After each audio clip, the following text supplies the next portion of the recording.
welcome to the Smoke Break. I'm your host, your old pal Zane, here with Zoe Schwartz. Hello. Jasmine Nothing. Hi. And Joe John Sanchez III. That's me. Yay. Look at that. You said hi instead of waving. I waved I did said both. Hi. Yeah. You did both? I did jazz hands, actually. Best hands. Yeah. personally, That I is think. a hi and Let a the wave. listeners know. Well, thank you so much for joining us. Joe John's a very fucking one of the funniest comedians I know, and was recently just touring, fucking seeing the world, seeing the West Coast, doing all the fucking cool things, and you made time for us. So thank you so much. Thank you for having me. Absolutely. Thanks for being here. So I get the feeling that you're a nice person. I do. I get the feeling that you're a nice. Why are you laughing? Before you're a nice person, do you want to do another A quick discllaimer? Yeah. Yes. What you do? Yes, the quick disclaimer, which reminds me that this is for entertainment purposes only, and we work in the field of mental health, but don't claim to be professionals in this space. Our intention is to have conversations around lived experience, and as a result, we may not always agree with what our guests say, but we do intend to hold space for open conversations and learning from one another. Thank you so much. Zoe knew I couldn't see the rest of that. I can't see it either. I'm all. Perfect. You knew it. But yeah, so basically just the Now idea. you're a nice person. Now you're a nice person, Yeah. but sometimes. And I plan to be really controversial on this podcast, Perfect. just so that disclaimer was worth it. Exactly. We wouldn't want to waste our time with anything. Oh, yeah. Being a nice person is nice, but standing up for yourself is also necessary. Yeah. What has been your experience in the past with standing up for yourself? So we were talking a little bit about this. When I stand up for anything, it's usually on behalf of other people and Absolutely. not myself. Same. But also, I realize in the process somehow I accidentally make it about me, which is not a good quality. Yeah. No, You're a human. yeah, but I mean, I think that the desire to stand up for other people, I think Joe Johnson in a skin suit, watch the podcast. But I think in the process of like standing up for yourself or even standing up for other people, I think the judgment of like there being an injustice, of like either I have been wronged, this person has been wronged, and something needs to be said about this. And I think that comes from a good place. I also see the potential for, going to speak up for somebody and ending up speaking for somebody. Yes. Yeah. That line. But also, like, when you see someone isn't speaking up for themselves or that they don't even realize there's an issue that, so kind of being ahead of the curve to be like, hey, this is going to benefit you in the long run. And also sometimes you make the missteps in that and you're like, why did I do that? You didn't want that. I did that Nobody last night. wanted that. Yeah, absolutely. No, I feel like I'd made a joke about like being an ally sometimes feels like checking the rear view mirror or checking the side mirrors when you're the passenger. Oh, and then you lean forward and block them from seeing it. Yeah, you're just like, I think I'm helping, but I'm probably just in the way. That's a great one. That's That's a really good. spot on. You said you did it last night? I literally did it last night. We went out to dinner for my nephew's birthday, and my other nephew was across the street doing their theater rehearsal, and my dad's girlfriend, basically kind of like our stepmom, grandma in the family, whatever, she misgendered my nephew who was across the street, and I very loudly was like, it's he. And then everybody was like, geez, Zoe. And then I remembered that my nephew doesn't really like it when people assert themselves about their gender pronouns. It makes them uncomfortable. And so then it was just like, he probably wouldn't even liked it if he was here. And then I felt weird and then I apologized like 5 times, but it was okay. We all worked it out. But I think that's an example of trying to, we almost kind of assume like what would be the best thing on somebody's behalf, when we're like in the instances of standing up for somebody else. And she meant no harm by it. Like she was like, oh, I'll try harder. And then I was like, God, I'm such a jerk. Like I didn't need to do that. Like, yeah. Well, I think something that's tricky with even standing up for blank is like proportion, like I think oftentimes making us standing up for ourselves or other people proportionate to the harm that we feel has been caused. Yes. Because like there's often times where it's like if like let's say somebody misgenders me the first time, if I attack that like it's been the thousandth time that they've said that, then they're going to like pull back because it's just like, oh, holy shit, that's what one mistake gets me. Like what would two? I might as well just not say anything. So it's like, but I think like the first one, like, okay, I get it. Just a reminder. Second one, hey, I've had to remind you twice, kind of ramping things up, when it comes to standing up for yourself. Well, and I've totally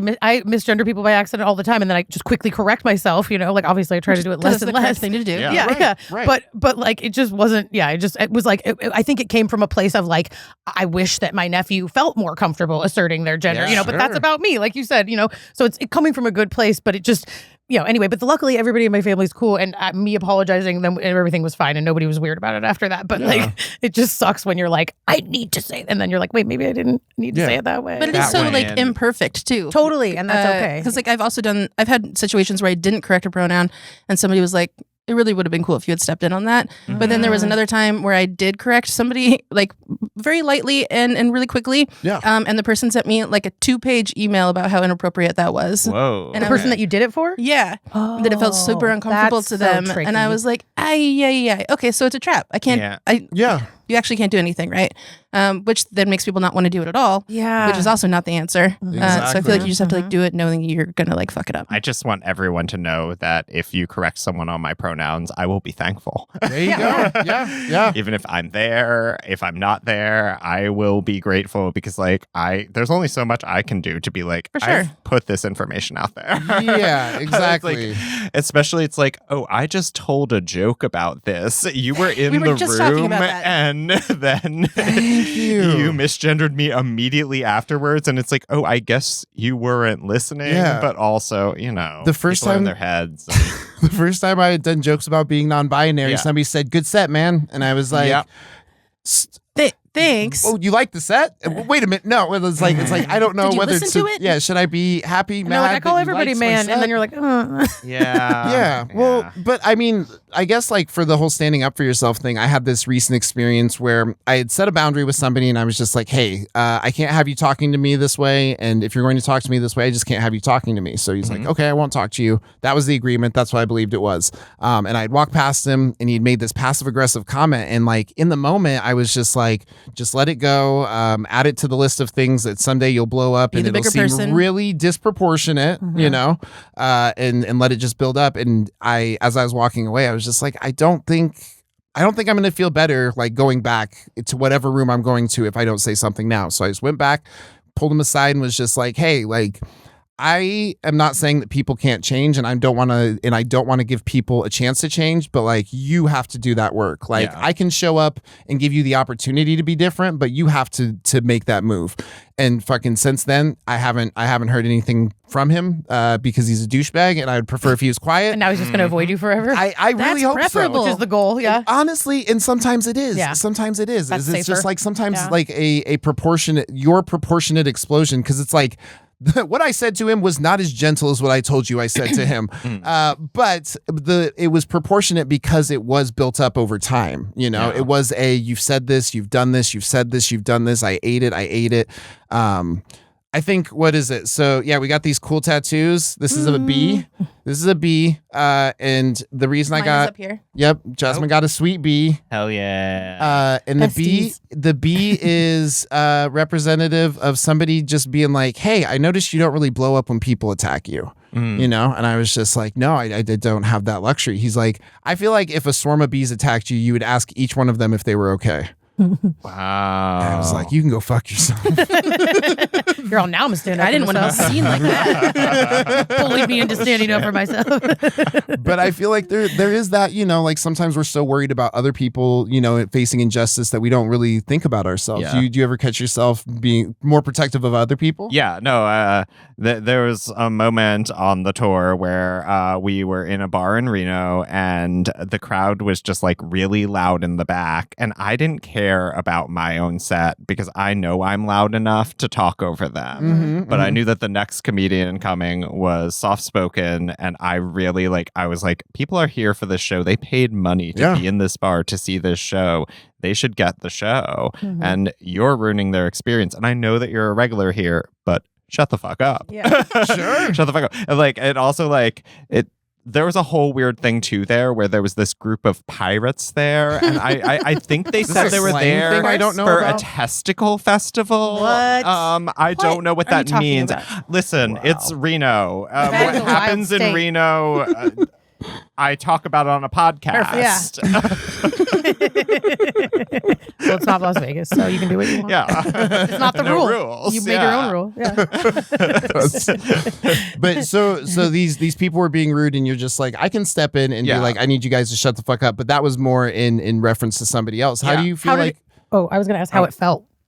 Sorry. Please. I felt guilty in the moment. gonna I was say, like, I do that I'm a lot. ruining your fun. Yeah, like, yeah. I know what you're here for. You didn't come for this, but the other people in the room, and like, it wasn't just for that other comedian. It was for the people in that room. And especially like, there's a couple in the back. They look so miserable sitting there because they wanted to hear things and they came for it. And I was just like, hey, on behalf of like those two people alone, just please like whisper. Yeah. Just try to be some etiquette. go to a patio. Like Doesn't it suck though that we decide that it's the right thing to do, and then we still have to wrestle with feeling what was the word? Guilty about it. Yeah. My brain just Your brain can say this is the 'cause right I do thing the same to thing do. all the time. Like Yeah. how do you figure out how to stick up for yourself with then not having a shame spiral afterwards? Because that's often the pattern for me. I'm working on that. I too, feel like when I experience that, that's the Or others. proportionate part. You know, like if I shame spiral, it's because I blew up bigger than the thing I'm upset about. Because I've definitely like addressed something that needed to be addressed and done it in a way that I didn't feel good about. or you're just not good at, or you don't have practice doing felt that. I think also it comes from a place of like not feeling like you deserve to do that. So then when you do deserve to do that, then you go, wait, maybe I didn't deserve to do that, or maybe that wasn't the right thing to do. Yeah. And it's not always one or the other. It's kind of like Right. both, right? Because there's all these other people that are taking place in this experience or participating in this experience. There's also just this weird thing where like people see that if you're speaking up about a lot of things, they're like, well, why didn't you speak up about this? Oh, yeah. Or, That's a fun and one. they're Yeah, that's throwing fun. that out there, and it's like, well, okay. Like, You did see I was and it's speaking about a lot of stuff. Yeah. Kind of busy. mhm. But it's just like then people look at you and they're like, well, you have this reputation for speaking out about things, and how we're not comfortable because what if we have a misstep in front of you? And it's like, it's just chill. Just chill. Yeah. Like, can we all just chill? Yeah. Including myself. Yeah. I'm working on it. I'm chilling. We're like Purity of liberalism. 6 months with no online meltdowns. Hey, congratulations. Yeah, You know thank what? you. Honestly, as somebody who has a lot of online meltdowns, I can applaud. Yeah. I just never say anything on the internet for the most Exactly. part because I'm afraid to regret it. And half the time I delete it. Fair enough. That's pretty much my strategy now. Don't ever be sincere on the internet. And then I've had people be mad at me for not being more. And I'm like, I just, can I just do it in my personal life? Like, Yeah. if that's the way it feels safe for me, Yeah. doesn't mean that I don't believe important things just because I don't. Also, Right. we're comedians. So it's this weird combination of Yeah. like, I'm here to be a silly person. And then also, here's this really depressing thing that I want to yell at you about. And then it's just like, Yeah. I'd rather just do it in my Oh my interpersonal gosh. life. That's kind of what I've come to. But I had to wrestle with that too. Of people being like, why don't you speak up about this more? And I'm like, that's not what I use my social media for, but you can. Speaking of speaking up, somebody who I know who always stands up for themselves is Jasmine Nothing. Yeah. Please tell us. That's a really good example of a lie. I do not do that. I never do that. I mean, that's kind of it. Like Why? for all the same stuff you guys have been kind of saying, feeling guilty, feeling not worth it, feeling like it is whatever happened was deserved, all of that fun stuff. I am really good at sticking up for other people that I care about. Yeah. And we'll do that in an instant, whether it is going to make me like popular in a moment or feel good or whatever.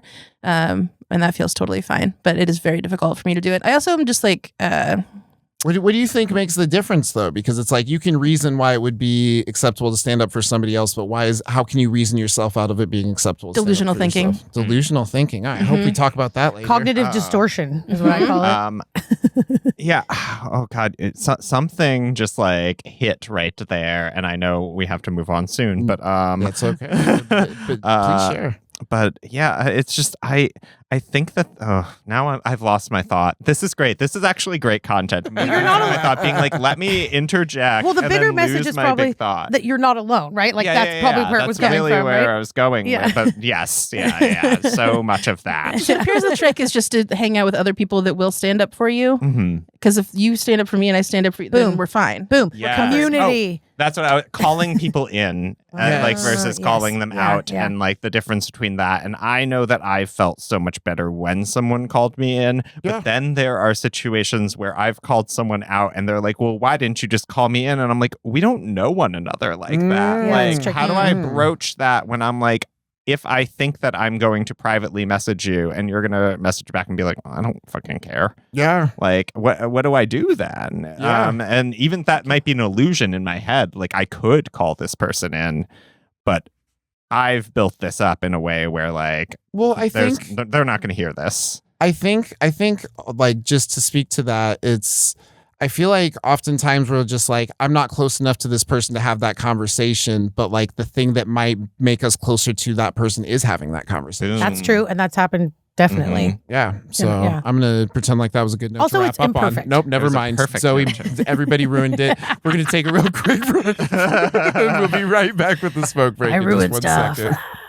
second. And welcome back to the smoke break. I'm your host, Joel Palzane, here with Zoe Schwartz. Still here. Jasmine, nothing. Also still here, strangely enough. You're not going to believe this. Joe John Sanchez III? Absent. Oh, no. I laughed. I was like, oh, that was too embarrassing. That part where I couldn't remember what I was saying. I'm gone. Goodbye. Reno. All right. So what we are going to talk about is delusions. I have them. I feel like you kind of have to have them to be an entertainer. Absolutely. You have to believe that you can do it in a sea of impossibility to even try. And that takes a little bit of delusion. Delusions can go a lot of different ways though. So I'm kind of curious what you were thinking when you brought this. I have so many thoughts on this because like delusion is the reason I'm here, and pretty much like sometimes when I go on stage, I have to, or at least early on, I summon this almost like drag like persona. I'm like, this is outside of Joe John in the real world. This is like a different being. It's like my Sasha Fierce. We just talked about this on a couple episodes ago. Alter egos. We just did that one. But like then Apparently it's like normal. you have to step out and be like, okay, especially on a bad day where you're like, I don't feel good about myself. You just say, hey, like, this isn't me even. Yeah. Sasha Fierce is doing a shift, not me. Yeah, exactly. So I've used that to fuel myself, but I've also fallen into the trap of like a good thing happens and then I'm like, well, now I deserve more. And then having to like check myself and be like, you're not entitled to shit. You're still nobody. Yeah, absolutely. Absolutely. Well, and I think that there's such a thing as like positive delusions. Because like I have negative delusions. Because I have like really wild delusions, like my friends are cannibals, my friends are trying to poison me. You would think that I would be able to have cognitive dissonance and know that those both can't be true, but it's sometimes in really extreme You do cases. later. Yeah, I do later. But in cases like that where it's just such the strong belief, I started to believe that like delusions were just a negative thing, but at the same time, it's like I have delusions of hope. Yeah. You know, because it's like hope in spite of all the fucking evidence that it's impossible. Like that is also a delusion. Yeah. But that's an important one. I think that's something that we need to foster sometimes because like there is a million things in this world that will tell you that you can't. There's a million fucking they shot a laser at the wall, smoked DMT, and figured out that there's numbers in the walls. There's numbers in the walls. This makes no sense. Look it up. It's on TikTok. The red laser test explained. Go look it up. This is all a fucking game. And it's also a delusion. Hear me out. But it's a shared delusion. It's a shared delusion. Perhaps the only shared delusion, I think is what you said. Exactly. But the point is that like nobody can make fucking sense of this. So like, why are we wrapping ourselves up in trying to, you know, it's like, nobody knows why we're here. Nobody knows what we're supposed to do once we're here. Like if we can agree that this is all just kind of nonsensical, then like you start, I don't know. I'm less attached to what reality is because it's like, it's a fucking joke. Yeah. Right? Like all of the things that are in place. Like why would I be upset that I'm not attached to reality or I'm delusional when reality also sucks? That's a really good way to think about it, I think. Yeah. Please somebody else talk. I was thinking how I'm realizing that I wish I was more delusional when it comes to comedy, and I think it prevents me from being myself on stage because I'm actually very funny when I'm just spazzing out and being weird with my friends, but I get uncomfortable on stage even though I've been doing it for a while. And yeah, it just sucks that I feel like, and I think also I've also, and this is judgy, but I've seen people that like aren't as funny as they think they are. And I'm like, they're going to get farther than me and I write better jokes than them. But because I don't feel delusional enough about my possibilities, I'm sitting here like, oh, maybe I'll get booked. Right. You know? The confidence to be like, yeah, I'm applying to that festival and they're going to let me in. Yeah. And here are my credits and my resume. And it's that confidence and just drive that I'm like, I can't do that for me. Sometimes it's the fluctuation. It's like I want it all or I deserve nothing. The way that I like to put that when it comes to like bipolar is I am the shit and I am shit. I got two modes.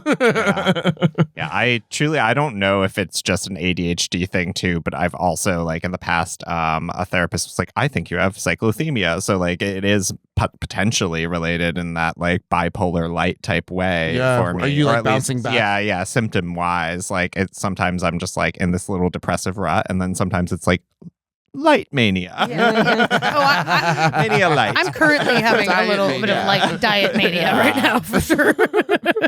That's so funny that you say that, because I relate to the depressive and the fucking I can do anything and like I'm capable. I've never done anything good. You know, it's like it's so hard to like bounce between those. In like 20 minutes. In 20 minutes, 100%. I would get checked out.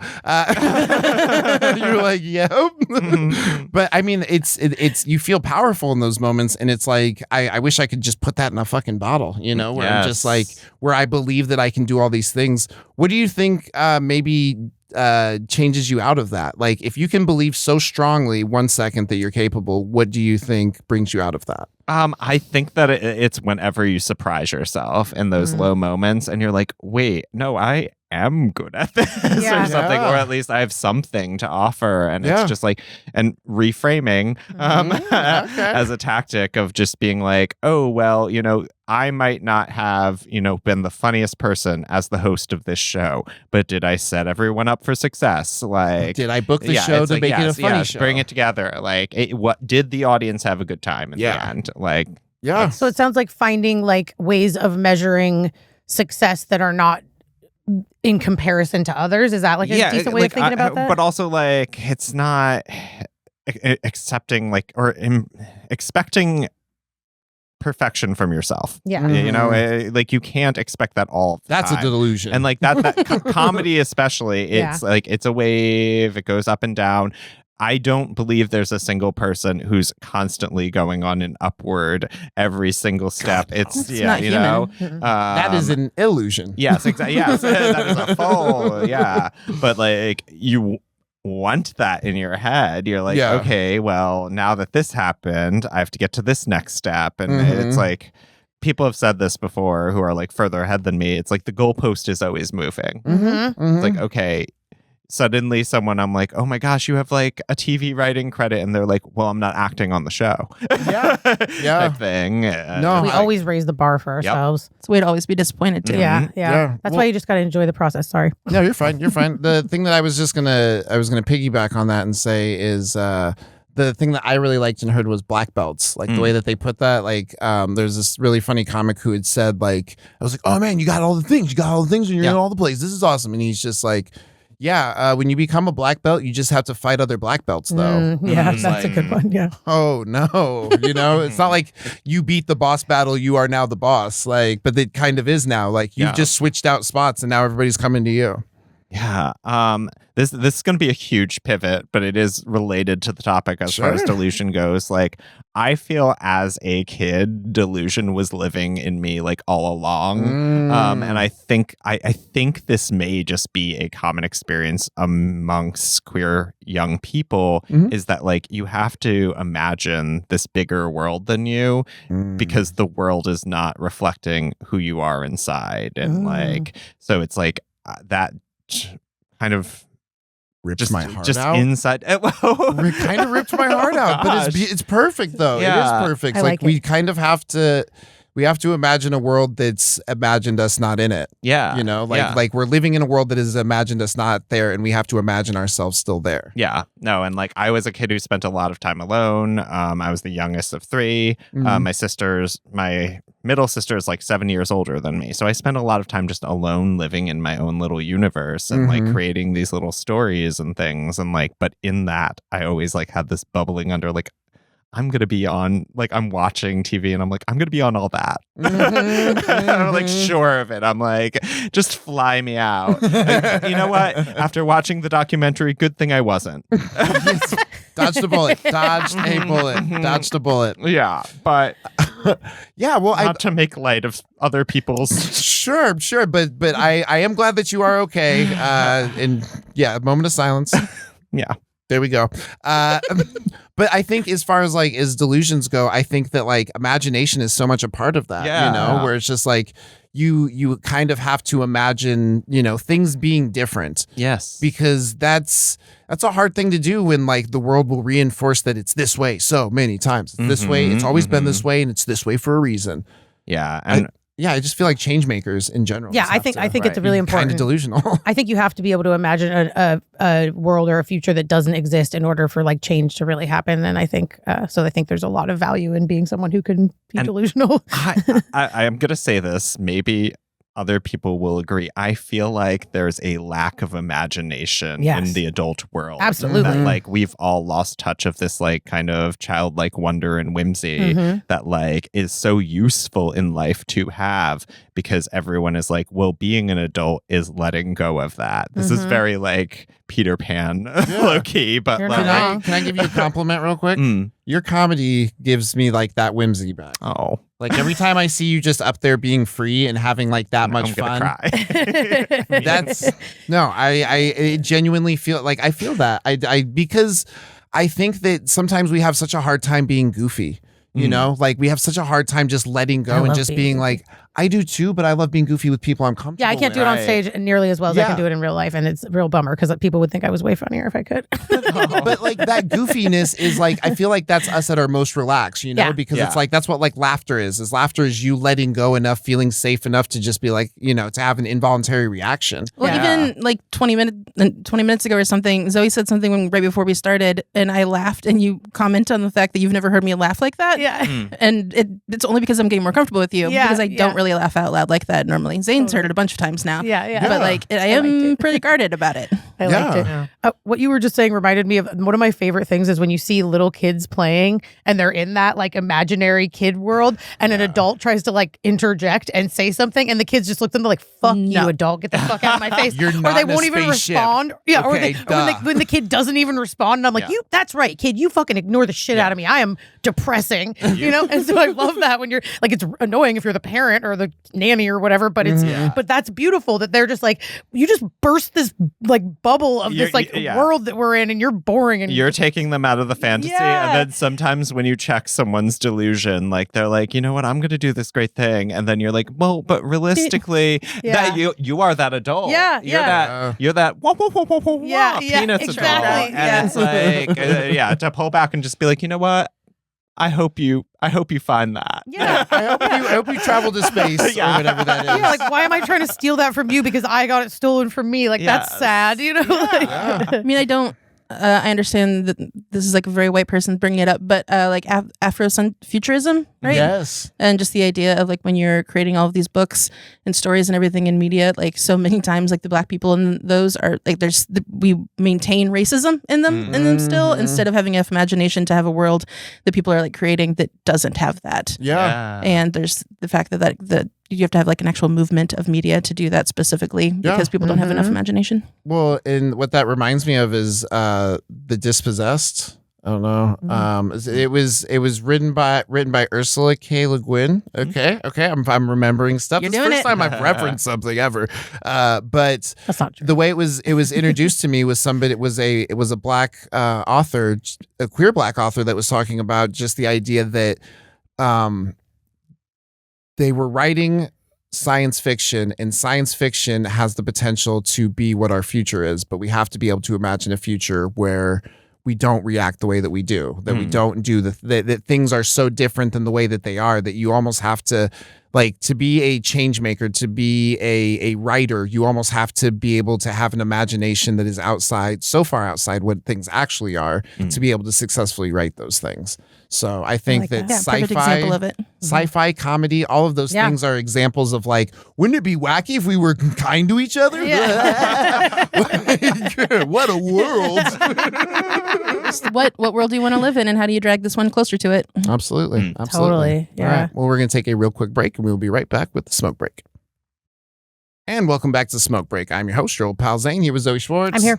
Jasmine Nothing. Mm-hmm. And Joe John Sanchez, I'm here this time. the third, and they're back. They're back. And we're also back with our all new segment, You Probably Are, where we read a Am I the Asshole story, and we tell them, you can guess. Let's find out. We decide. We'll decide. Am I the asshole? So this is a 29-year-old male. Asshole. Sorry, go ahead. Sorry, go ahead. It's a good guess. Has been with his wife, who is a 28-year-old female, for 8 years, and meals are just about the only piece of contention in their marriage. But this guy is scared that she's going to kill somebody. We split the cooking in our house 50-50, but when she cooks, I feel like I have to watch her like a hawk. She undercooks everything, especially meat, and no matter how many times I try and politely tell her, she claims I'm just being too picky. For example, every time she makes rice, I cannot convince her that it's 1 part rice to 2 parts water. Oh my God. She always says, "Are you sure? That seems like an awful lot of water." Or maybe that's how you like it. I don't want it so mushy. The package and Google will not convince her either. And I just swallow my pride and eat the crunchy rice every time. And it's like this with everything. Pasta, veggies, bread, meat, everything. Oh my God. The crunchy rice is the part that I can't do. Is this about my ex-boyfriend? Because we fought about this all the time. There is Does more. it get more horrible? Yeah. Oh, gosh. Oh, no. The thing is, she really prides herself on her cooking and wants to make everything herself. So I just trail behind her trying to make sure it's all edible, but there's usually a few dishes that end up dramatically oversalted or undercooked. Our friends will politely eat them, but I notice they don't come over for dinner anymore. Ooh. It all came to a head the other night when she went to put some chicken in the oven as I was hopping in the shower, and when I came out, she had already pulled the chicken out and said dinner was ready. I was skeptical and told her I'd only been gone for 10 minutes, and she said she pan-seared it first, and it was fine, but when we cut it, it was all pink. Ooh. Okay. I did snap at her and told her she was going to kill someone one day from serving them raw meat. Can't you see that it's pink? That's food safety number 1. She said, that's not my problem or my fault. My mom never showed me how to cook chicken. And I told her, well, you're almost 30. There's no excuse for not knowing how to cook it all. Needless to say, she got pretty mad at me. But I've been nice about it for 8 years and nothing has changed. So, am I the asshole? I don't think so. I think this is a life and death situation we're talking about here. Wow. Yeah. It'd be crunchy rice maybe, but raw chicken's this is a deal breaker. I think you're not an asshole. No, I don't think so. No, I think you are an Oh, asshole. you do? I'm sorry. Yeah, you can eat pink chicken. No, all you right. can't? Yeah, you can. If you eat enough of it, you can become immune. Like build up a tolerance to salmonella? Yeah. I don't know, It's that's like how peanuts salmonella works. and peanut allergies. I just want to know more. Like, I don't agree Not with that. medical professionals. I want to say no, not an asshole, No. but also like this person, like a food thermometer, just a subtle nudge. Could you just buy one of those and be like, hey, I look, bought you a it's present. not I mean, done. You're pink cooking. chicken is This pink chicken. is a problem. This is your problem Yeah. because you cooked it. Yeah. This is really validating And you for are me. serving it to other people. My stomach cannot cook the rest of this chicken. Okay. This can't be like your problem. My ex-boyfriend would make the eggs with runny white, the yolk, not the yolk, but the white part. And I, to me, that's like eating snot. Like I don't want to. And he would get mad at me every time because he'd serve me and I'd be like, you know, and and I'm like, well, I just don't fucking want it. And same thing, he thought you could eyeball rice. And I'm like, it's literally a fucking math equation. You can't eyeball rice unless you use your Damn. finger and you're like a really good cook. But Yeah, so I this feel isn't a very- bag of weed. You can't this is just like- eyeball I'm it. still mad at him. And like we broke up I like hear 5 that. years ago. It's so hard though telling someone who thinks that they can cook that they can't cook. Ooh. Like they're so confident, like, I had a potluck Thanksgiving with friends who hopefully never listen to this. And one of my friends was insistent. She was insistent on bringing the mashed potatoes every year. Ooh. And the way in which she made it, she was very bad at it. She basically just like boiled the potatoes and maybe put in some milk and just mashed them. No salt, no pepper, like no cream, no like any other element. No butter? Cheese, yeah, nothing. Like nothing else added to these potatoes, and it tasted like home for me in a bad way. Oh my God. I get hilarious, Jojo. Yeah. It's also tragic, but oh my God, that is wow. What were you going to say, Jojo? I just feel like it's really also obvious that the people in this story, the girl was white. Oh, yeah. Unseasoned. Yeah. Tell me you're white without saying you're white. Chicken, I feel like undercooking the chicken is like under seasoning is a white person thing, but undercooking it, that's like a super like, hey, somebody check on her. You know what I mean? Like she also didn't have a mom that taught her how to cook. So yeah, but there's the internet, dude. The defense being, well, nobody ever taught me that. You're like, I've been trying to teach you, lady. Yeah. The directions kind of tried. Yeah, these are basic. I'm just gonna say it. This is worthy of divorce. I know you guys are all thinking it. Yeah. The new segment is should you get a divorce? And yes. Yeah. So we're gonna move on to embracing irrelevance and chaos. Good choice. Good choice, Jasmine. Let's embrace the irrelevance and chaos. So that story kind of irrelevant, but kind of relevant. But sometimes shit just doesn't line up, and I feel like you kind of have to embrace that.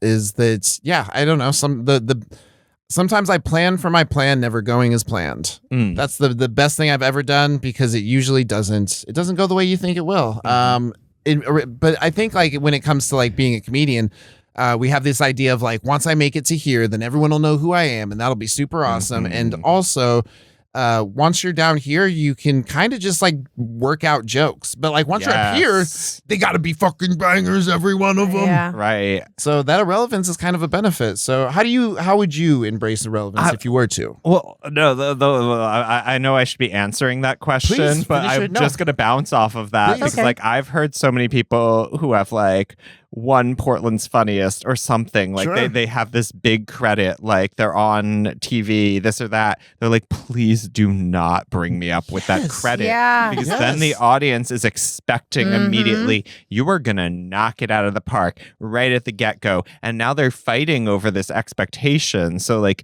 the kind of the delusion comes with this...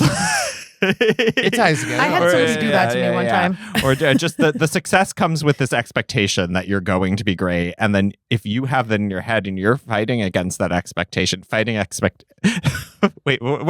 Temptations is the movie, right? Starring Beyonce. I don't know. I was like, Fighting Expectations. I'm going to go mark that in my movie list. No, it's not a good movie. I don't think it's like Beyonce doing a gospel movie. Am I making that up? I hope so. Speaking of Sister Act. I swear it exists. Or maybe she just does a song and she might not be in the movie. Maybe this is a delusion. I'm sorry. I'm having a break in the middle of this podcast. Welcome to the smoke break. Yeah. Just start laughing and looking at the camera. Oh my gosh. Back to irrelevance though. And chaos. I do think in like comedy, like everybody is somebody and nobody. And like I've been in so many conversations with just like civilians, so to speak. And I'll bring up like normies. I call them normies. A very famous comedian. And they'll be like, who? And I'm like, they do the voice of this character on this wildly, massively popular show or this or that, like all these things. And they're just like, who? And that like, that constant almost like denial of this person's success when you're like, no, they're really successful in the thing that I do. But I get annoyed about that, like even about like pop stars or something. Like someone will be like, Michelle Branch, what's she up to? And I'm like, she's probably still making music. Yeah. She's probably still doing what she loves to do. She already won a Grammy. Give like, her a break. It's like, just, she's fine. Yeah. She just wants to make her little songs. I like that you say that, because it kind of reminds me of like, that like I wonder what they're up to, like thing that kind of that happens with like, I wonder what happened with them. And it's just like, I don't know. Like maybe they lived happily ever after. Maybe they just lived. You Well, and, know, like fucking. Or maybe their record label screwed them over. Yeah, or maybe their mental health wasn't doing very well, and so they wanted to be more subtle in what they were doing. Like that's a real thing too. Like, yeah, absolutely. Britney Spears, you're just like, I get it now. Yeah. I'm sorry I didn't have all the context because I was just like, she shaved her head. You know, you gotta be real strong to be famous. I think takes some really strength in mental health, and I don't think I could hang at all. Yeah, I think I would. It That would level of really, scrutiny. No, I don't. I won't. I don't want it. I mean, but you can be famous in. Not famous, but you can be recognized, like you said, in a way that feels comfortable and safe for you and matters to you, and that's all that matters, right?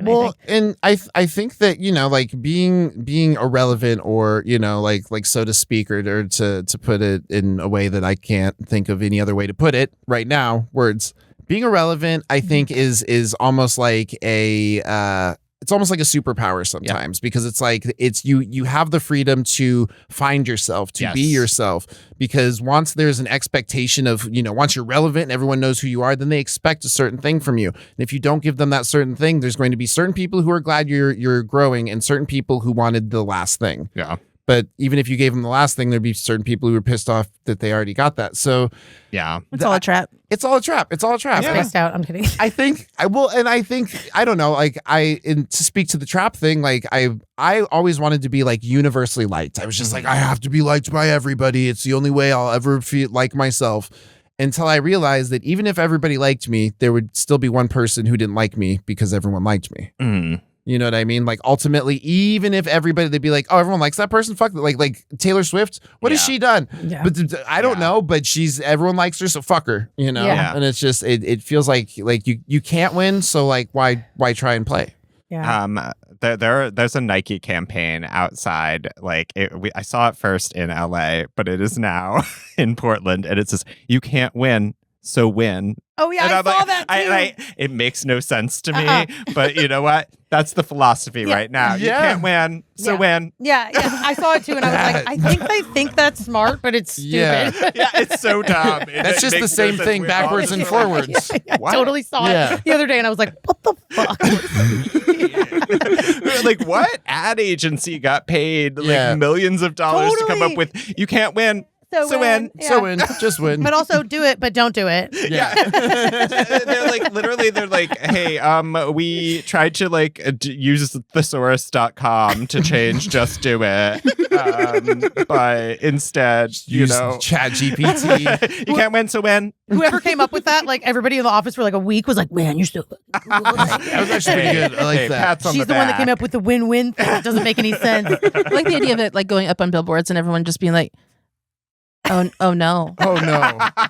We shouldn't have done that. Yeah. It's too late. I think we were in our bubble too much with this Now one. that I read it up on a billboard, doesn't not make so any much. sense. It's more of a that's banner so funny. thing. I'm glad you brought that up because I saw it the other day and I was like, what the fuck does that mean? No, it's sort of the like it ties back to the irrelevance, I swear, because it's once you get to that point where you have those expectations on you and you're just like, well, now I didn't meet it or something, or you feel this way and you're like, well, I guess I am just irrelevant in the end and I'm still nobody. So it's this freeing sense of I still can go back to that lower level of just finding my voice and doing things. Yeah. And it's like, it's nobody's business. Totally. Like I feel this way about like open mics. I'm like, it's an open mic. This is a place for us to work shit out. And if everyone's watching you, no one's watching you as much as you think they are. Yeah. Like in the first place. But like in your head, you're like, oh, everyone's watching. So I have to like crush and deliver, especially if there's an audience and people are crushing. And it's like,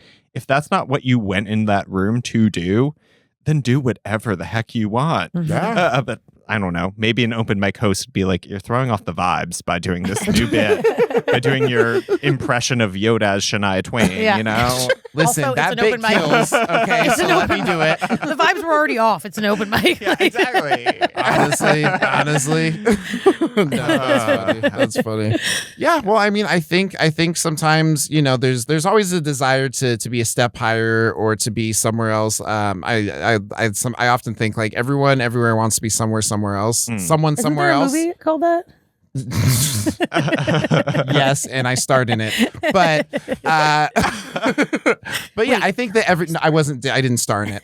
But I think that everybody everywhere wants to be someone somewhere else, and that like if we can just appreciate that like someone somewhere might want to be at the position where we're at, where it's like you're like, I wish I wasn't, and it's just like, yeah, but like somebody looking up to you think that's a cool ass spot to be, Everything's relevant. Yeah. Honestly, I honestly do think that's true, but I also have delusions. So, tell me something you can't learn from something else. Like we have comparisons for comedy that are comparisons for life advice. Like, isn't everything kind of relevant? Can't you learn something from just about everything that's applicable to something? I think so. The other day, I was at one of Hartenfeld's shows, and after the show, I really wanted to go up and like be like, good job, whatever. And then I got really in my head, and I was like talking to two other people, to Jane, who's been on the podcast a couple times, and to my partner. And I was just like, I want to go say hi. I don't know. And was getting in my head about it. And before I could go up, because the two other people came up and were excited to see me from my show. And perfect example. Yes, where like I was in my head and overwhelmed by the idea of going and talking to him. And then two people came up and I was overwhelmed by the idea of being like, I don't know, like small, or like, why would I do that? Why does it matter? Yeah. And then immediately Jane and Metro were just like, shut up. Like you were nervous to go talk to this person who you've talked to like 18 other times. So it's not weird. And then you got recognized by like several people from like, your show. Yeah. Yeah.